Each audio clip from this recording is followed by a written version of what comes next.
रामराववाडे राणा सरवाई तालुका परतूर जिल्हा जालना. बर आमच्या मी दौलतच होतो. बर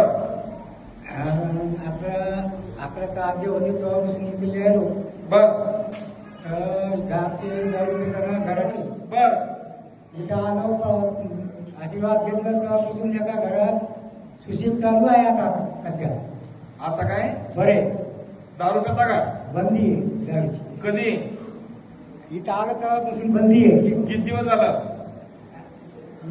तरी 15 वर्ष झाले असते. 15 वर्षापासून बंद झाली का? बर मी इथं 15 वर्षापूर्वी आशीर्वाद घ्यायला आलो होतो. मी गाडीवर नवीन बसलेलो असतो त्यावेळेस कदाचित. आणि त्यावेळेस सांगतात ते माझं जालना जिल्ह्यामध्ये कोणतं गाव परतवाडी परतवाडी तालुका परतूर परतूर जिल्हा जालना येथून ते आलेले. 15 वर्षापूर्वी मी इथं दारू प्यायची बंद करण्यासाठी पण आशीर्वाद घ्यायला आलो होतो. आज त्यामुळे सांगताय 15 वर्ष झालं मी कसलीच दारू पित नाही. आता माझं खूप छान चाललंय. टाळ्याच्या गजरामध्ये स्वागत करूया.